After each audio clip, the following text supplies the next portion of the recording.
Me pregunto qué sería de un buen festival sin un poco de polémica. Este año, 2017, la polémica en el Festival Alfonso Ortiz Tirado, que se realiza aquí en Álamos, Sonora, ha estado en la inclusión como protagonista en una de las noches de gala que se realiza en el Palacio Municipal de un cantante que surgió a la fama después de ganar un reality show. Esto en sí mismo no necesariamente es malo y tampoco necesariamente es bueno, simplemente es lo que es.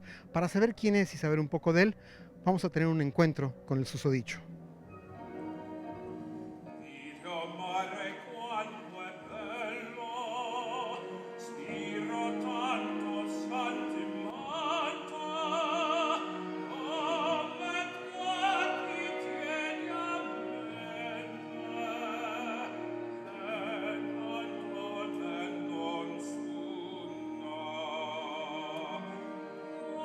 Me acompaña aquí Paul Potts, un tenor inglés indudablemente famoso, controvertido, sí, que surgió a la fama como ganador de la primera edición de un muy famoso concurso de talentos en la Gran Bretaña. Entre otras cosas, es difícil ponerle una etiqueta. Desde que ganó ese concurso en el 2007 lo ha sido. Voy a empezar mi conversación con él hablando un poco de ello. Thank you for having us, Mr. Potts. Pleasure. You are definitely a star, there's no doubt about it. But are you an opera star, a pop star, a crossover star, many-pointed star? Do you care for these labels or not, or do you feel at home with any of those or with none? I don't use labels for music because music doesn't need any label whatsoever. Okay, now let's talk about opera a bit. Even before the Britain's Got Talent, you had already sung several important roles. You did several dons. Don Basilio, Don Ottavio, Don Carlos, you did Radames, you did De Grieux, full roles in amateur opera companies. At this point in your career, what type of roles, what type of operatic characters would you fancy more of singing right now? Well, last year I performed the role of Cavaradossi in West London, and I also did a small role in a bigger production in Szeged in Hungary, the Steuermann in Vliegende Hollander, and I enjoyed those immensely. I love Puccini, I've always loved Puccini. Puccini always had a great skill of communication.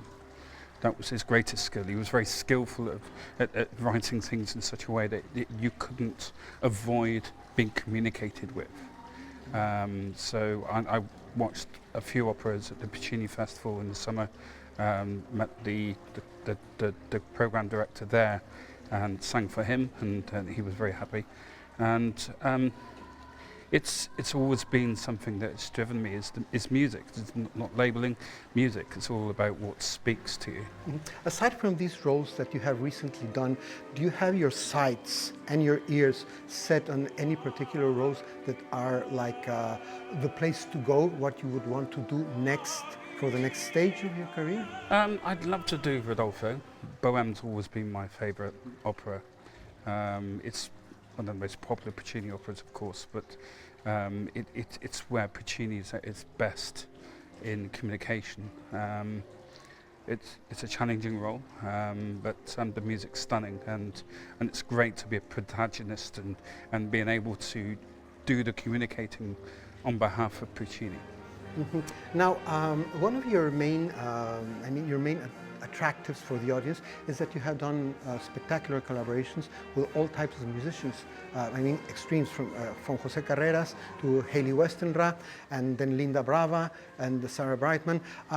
Could you tell us a bit about this? What type of collaborator do you like the most?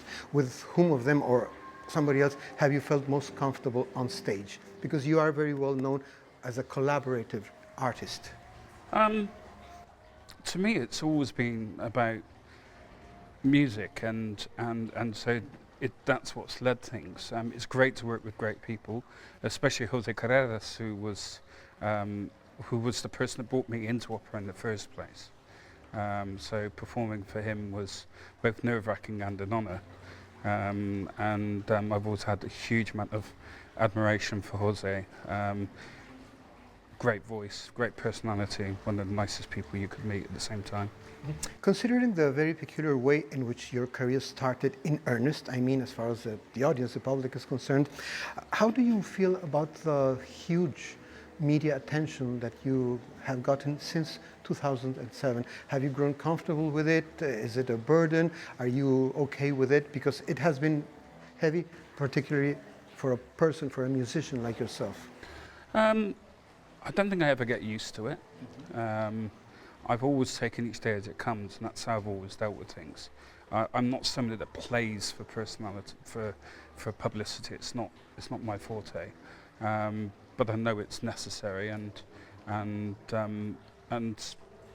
it's never something that I'm always 100% comfortable with. But it all depends on how I feel at times. Sometimes I'm less shy than others, but I have to get beyond my shyness sometimes.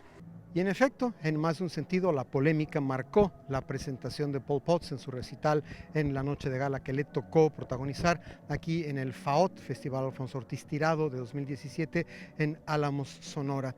El asunto mediático, el asunto de su historia personal, el melodrama televisivo del que surge, sí, influyeron bastante en la percepción del público, que llenó realmente hasta el techo el Palacio Municipal, y ciertamente la calidad musical del recital no fue lo que todos hubiéramos esperado.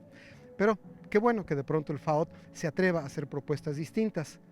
Probando y probando y probando, se puede llegar a soluciones realmente interesantes. Con mi equipo de cámara formado por Javier Contreras y Samuel Aguilar, soy Juan Arturo Brennan para Noticias 22 desde Álamos, en Sonora.